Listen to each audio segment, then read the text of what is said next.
Hello, my dear students. We were solving English question bank which was provided by HSC Maharashtra Board. So today we'll solve non textual grammar. मैं आपको non textual grammar के answers बताऊंगी, but उससे पहले I would like to request you कि अगर आप मेरे चैनल पे न्यू है और वीडियो पहली बार देख रहे हैं तो मैं आपको बता दूं कि मैं इंग्लिश क्वेश्चन बैंक बना रही हूँ, सॉल्यूशन बना रही हूँ क्वेश्चन बैंक का, और मैं आपके लिए एफर्ट्स ले रही हूँ just to give you the quality answers. आपको क्वालिटी आंसर्स मिल पाए, आपके सारे डाउट्स सॉल्व होंगे. आप मुझे कमेंट सेक्शन में बताइए और मैं आपके नेक्स्ट वीडियो में वो सारे डाउट्स सॉल्व करूँगी अगर मैं रिप्लाई नहीं कर पाई तो. और एक बात स्टूडेंट्स, बहुत सारे students are supporting me, appreciating me. I am very much thankful to you all. But एक चीज़ मुझे नहीं समझ में आ रही है कि I am not getting it, why you people are not subscribing. So I would like to tell you that subscription is totally free. आप अगर आपको वीडियोस हेल्प कर रहे हैं तो आप लाइक कीजिए, सब्सक्राइब करना मत भूलिए. अगर आप सब्सक्राइब नहीं करोगे तो you won't get notifications of all my videos on time. और आगे मैं आपके लिए बहुत ही इंपॉर्टेंट वीडियोस और भी लेके आने वाली हूँ जो आपको बोर्ड एग्जाम में बहुत ज़्यादा हेल्प करने वाले हैं. सो let's get started quickly with today's video. Twist directed question number 1B non textual grammar आपको 4 मार्क्स के लिए आएगा एग्जाम में, ठीक है. जिसमें से क्वेश्चन नंबर 1B आपका सबसे पहला आपको ट्रांसफॉर्मेशन ऑफ सेंटेंसेस दिया गया है स्टूडेंट्स. ट्रांसफॉर्मेशन ऑफ सेंटेंसेस में सबसे पहले आपको बोला है कि आप ये करेक्ट ऑल्टरनेटिव चूज करो. ऑप्शंस दिए हैं, आपको सिंपल सेंटेंस बनाना है, ठीक है. दिए हुए सेंटेंस में से आपको सिंपल सेंटेंस बनाना है. ऑप्शंस दिए हैं, जो ऑप्शन आपको सही लगता है वो ऑप्शन चूज करो. अब ये जो ऑल्टरनेटिव्स दिए गए हैं ना स्टूडेंट्स, ट्रांसफॉर्मेशन ऑफ सेंटेंसेस से स्पेशली बहुत कंफ्यूजिंग दिए गए हैं. कोई तो क्वेश्चन ऐसा है जिसमें आपको लगेगा कि 2 आंसर्स करेक्ट है. तो अगर मैंने आपको कोई आंसर दिया है और आपको लगता है कि वो आंसर सही नहीं है और आपको कोई और आंसर सही लगता है, ऐसा कुछ है, तो आप मुझे कमेंट सेक्शन में बताना, हम उसके ऊपर डिस्कशन ज़रूर करेंगे. क्योंकि आई डोंट वांट कि किसी भी स्टूडेंट तक हाफ मार्क का भी कुछ गलत आंसर जाना चाहिए, ओके. और अगर आपको मैं एक बात बता दूं, एग्जाम में कुछ ऐसा क्वेश्चन आता है ना जो जिससे पता चलता है कि क्वेश्चन ही गलत है, तो आप के अकॉर्डिंग आप अटेम्प्ट करके आना. अटेम्प्ट करके आने पे आपको मार्क्स मिलेंगे, okay. So let's get started. Question number 1 आपको दिया है, I know that he has stolen the necklace. अब ट्रांसफॉर्मेशन ऑफ सेंटेंसेस का मैंने पूरा एक सीरीज लिया था, बहुत डिटेल में एक्सप्लेन किया था, और प्लेलिस्ट में एक प्लेलिस्ट है मेरा जिसमें ट्रांसफॉर्मेशन ऑफ सेंटेंसेस लिखा हुआ है. इसमें पूरा सीरीज है, आपको टाइम मिलेगा तो आप वो एक बार देख लेना, ठीक है. I know that he has stolen the necklace. अब इसको हमें सिंपल सेंटेंस में कन्वर्ट करना है. सिंपल सेंटेंस एक ऐसा सेंटेंस होता है जिसमें आपको कोई कंजक्शन नहीं मिलेगा, ठीक है. तो यहाँ पे आपको 4 ऑप्शंस दिए हैं जिसमें से सी ऑप्शन इज करेक्ट.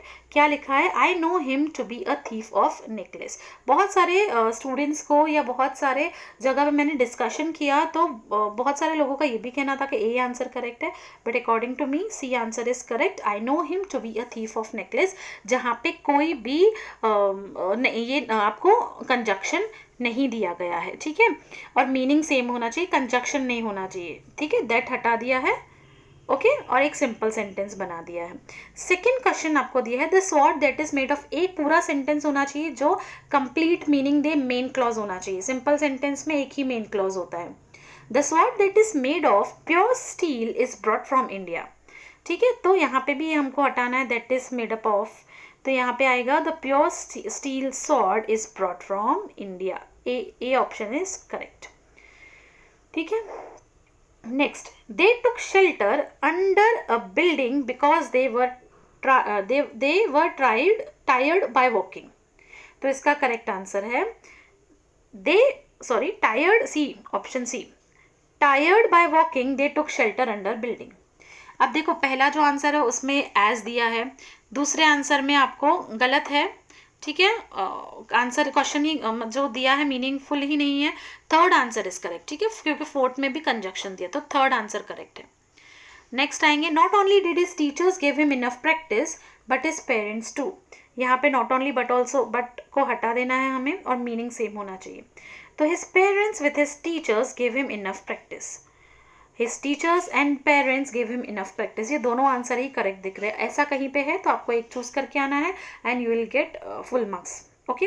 तो his teachers and his parents, यहाँ पे एंड जो है वो कंजक्शन का रोल प्ले नहीं कर रहा है, तो correct answer is B, okay. C और डी तो होगा ही नहीं, okay. Next, fifth one is, he was a mere student but he offered to solve the problem. Fifth में आपको बट जो है वो कंजक्शन है, ये कंपाउंड सेंटेंस है, इसको आपको सिंपल करना है। तो सिंपल सेंटेंस इंस्पाइट से स्टार्ट होता है। इंस्पाइट ये तो नहीं आएगा ए, क्योंकि हो दिया है, ठीक है, कॉम्प्लेक्स हो गया वो। बी सी डी में से एक है, जिसमें से बी करेक्ट आंसर है। ओके, प्रॉपर आ रहा है। देखो यहाँ पे ऑफर्स है तो ये तो है ही नहीं, ठीक है, यहाँ पे बीइंग आया ही नहीं तो नहीं होगा ये। ओके, तो ये आंसर करेक्ट है, डी वाला। फिफ्थ के लिए डी वाला answer is correct. Sixth now, he must not be absent और he will be declared fail. अब और दूसरा भी दिया है question, in the event of his being late he will be punished. तो इन दोनों में से आपको जिसका आंसर मिलता है आपको वही चूज करना है। He must not be absent और he will be declared fail, उसे एब्सेंट नहीं रहना है, नहीं तो उसे फेल डिक्लेयर किया जाएगा। तो यहाँ पे आंसर है in the event of his being absent he will be declared fail. Okay, C option is correct, क्योंकि ए में आपको दिया है व्हेन, तो ए तो हो ही नहीं सकता। बी में इन the event of his being absent he will B failed, तो ये भी नहीं होगा, ठीक है। नेक्स्ट है in the event of being declared fail he will B absent, तो ये तो मीनिंग ही प्रॉपर नहीं है, तो थर्ड ऑप्शन ही करेक्ट है। नेक्स्ट हम आते हैं जहाँ पे आपको कंपाउंड सेंटेंस बनाना है। कंपाउंड सेंटेंस का मैंने एक ट्रिक बताया था कि आपको कैसे याद रखना है। इसमें कंजक्शन आता है फैन बॉयज करके, मैंने बताया हुआ था मेरे चैनल पे, एक वीडियो में समझाया था मैंने। देखो यहाँ पे Satish must work hard to rescue his brother, Satish को हार्ड वर्क करना चाहिए, क्यों, उसके ब्रदर को रेस्क्यू करने के लिए। तो यहाँ पे for, and, but, yet, so, nor, neither, ऐसे वर्ड्स आते हैं, ठीक है। तो आपको यहाँ पे वर्ड आया है एंड, डी में देखो, D is the correct option. Compound sentence में कंजक्शन आता है इस तरीके का, ज़्यादातर एंड। और एक बात मैं आपको बताऊँ कि कंपाउंड सेंटेंस में दो कंप्लीट सेंटेंसेस रहते हैं, दो कंप्लीट मेन क्लॉज रहते हैं, दो कंप्लीट क्लॉज रहते हैं। सतीश मस्ट वर्क हार्ड, ये एक कंप्लीट क्लॉज है। रेस्क्यू हिज ब्रदर, यहाँ पे सब्जेक्ट इम्प्लाइड है, ये एक कंप्लीट क्लॉज है। Satish must work hard and rescue his brother, meaning change नहीं होना चाहिए और आपका सेंटेंस का टेंस भी चेंज नहीं होना चाहिए। Next is the witness said that Mohan was guilty, he declared his innocence. दोनों में से किसी एक का आंसर आपको मिलना चाहिए। कंपाउंड सेंटेंस बनाना है। The witness told that Mohan was guilty. अब आपको मैं एक बात बता दूँ कि सेकेंड जो क्वेश्चन दिया है ना, आई एक्सपेक्ट यू पीपल कि आपको अगर लगता है इसमें से ए बी सी डी में से कोई आंसर सही है तो बताओ, क्योंकि मेरी स्टडी के अकॉर्डिंग मुझे ऐसा लगता है कि सेकेंड का कोई ऑप्शन करेक्ट नहीं है। जैसे the witness confirmed Mohan's guilt, ये एक कंपाउंड सेंटेंस नहीं हो सकता है। अगर आप सिंपल बोलो तो ठीक है, simple we can find it out, but ये एक कंपाउंड सेंटेंस नहीं है। Mohan was guilty told the witness, ये भी एक कंपाउंड सेंटेंस नहीं है। यहाँ पे आपको दो कंप्लीट क्लॉजेस नहीं मिले। The witness told that Mohan was guilty, अब ये भी आपको एक कंपाउंड सेंटेंस, आप फाइंड आउट करो कि आपको कौन सा कंपाउंड सेंटेंस मिलता है। ओके, देन हम फिर डिस्कस करेंगे। The witness found Mohan guilty. Okay, तो नेक्स्ट इज थर्ड वन। तो आपको ये थोड़ा कंफ्यूजिंग और चैलेंजिंग ऑल्टरनेटिव्स दिए गए हैं। ऐसे कोई ऑल्टरनेटिव दिए जाएंगे जहाँ पे आपको लगता है कि करेक्ट आंसर, और जहाँ पे करेक्ट आंसर नहीं होगा तो उसके लिए आपके मार्क्स डिडक्ट नहीं होंगे, so don't worry for that. Next is thought the citizens who have paid the taxes are always respected, because ये जो सेकेंड आंसर है ना, I am not satisfied, B C D तो नहीं है, I am sure with that, but I am not satisfied with answer A. Okay, क्योंकि और कोई तो सही लग नहीं रहा है, तो आप ए को ही सिलेक्ट कर सकते हो अगर करना भी है तो। नेक्स्ट इज, तो ए हम लोग सिलेक्ट करते हैं उसमें सेकंड में। Next is the citizens who have paid the taxes are always respected. आप देखो, the citizens paid the taxes and get respect, ये करेक्ट आंसर है, जहाँ पे एंड आपको कंजक्शन यूज किया गया। अगर आप डी भी देखोगे ना तो वहाँ पे भी एंड कंजक्शन यूज किया गया, बट पेड के जगह पे पे लिखा गया है, तो हम ये यूज नहीं करेंगे। नेक्स्ट फोर्थ वन है, the interview was annoyed that he had not answered his queries. तो इंटरव्यू वॉज अनॉयड, अब यहाँ पे भी एंड, ज़्यादातर एंड कंजक्शन यूज किया गया है। देखिए, the queries were not answered and the interview was annoyed, ठीक है। Interview was annoyed that he had not answered the query, तो ये दोनों, इसका आंसर सी इज करेक्ट। ठीक है, क्योंकि डी में कोई कंजक्शन यूज नहीं किया है। बी में आपको जो conjunction the interview was when it is not answering, ये भी आंसर करेक्ट नहीं, कंजक्शन यूज नहीं किया है। और A the interview was annoyed as he had not answered is queries, तो ये भी सही नहीं, C is correct answer. I was surprise when I heard him reveal the secret. अब इसमें भी students I tell you that कि पहले देखो, I was surprise when I heard, ये कॉम्प्लेक्स सेंटेंस दिया है, इसको हमको कंपाउंड करना है। तो अगर हम इसे कंपाउंड करते हैं तो ये तो सही नहीं है, सी सही नहीं है, डी गलत आंसर है।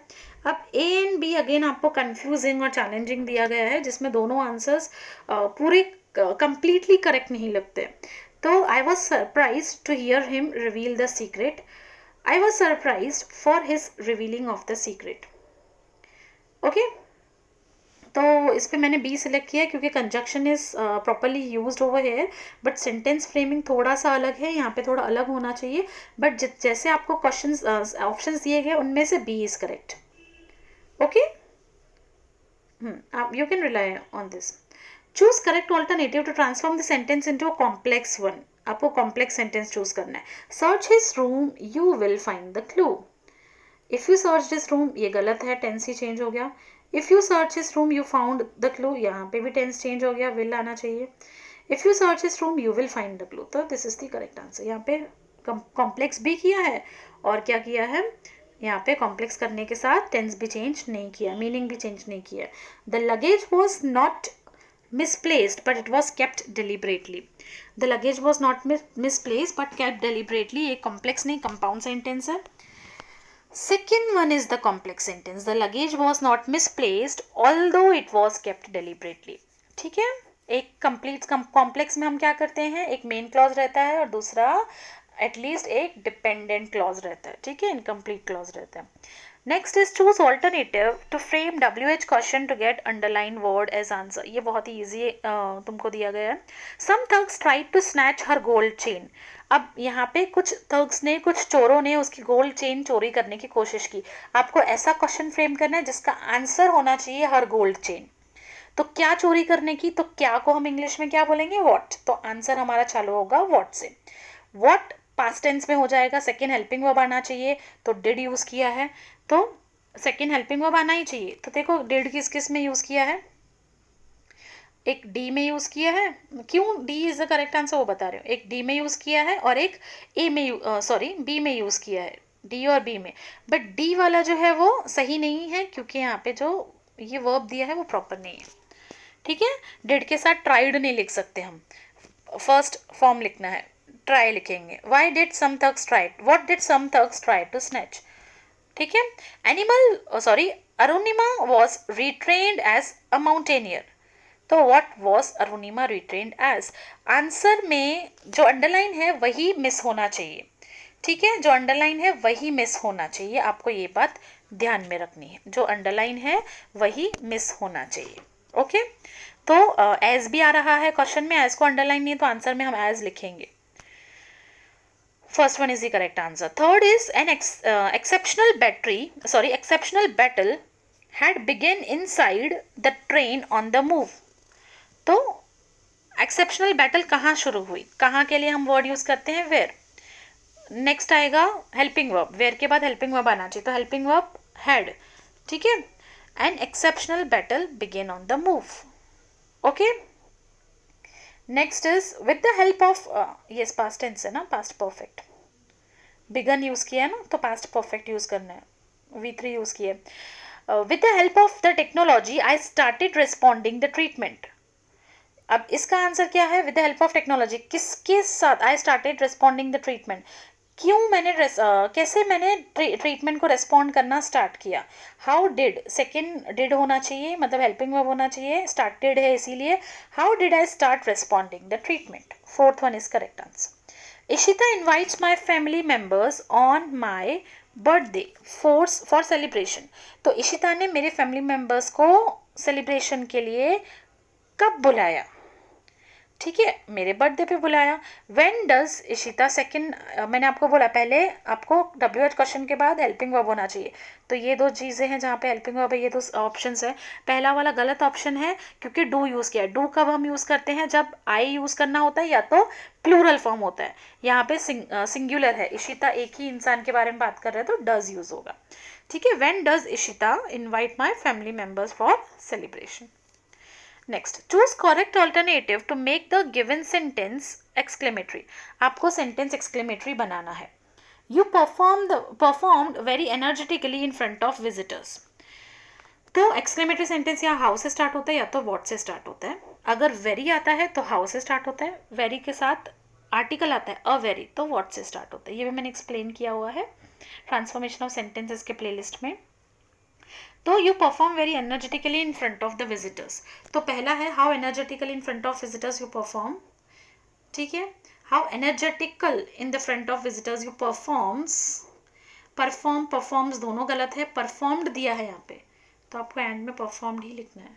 ठीक है, तो C1 is correct. Next, you have narrated a very romantic book. You have narrated a very romantic book. What have you narrated a very romantic, ये correct नहीं लग रहा है।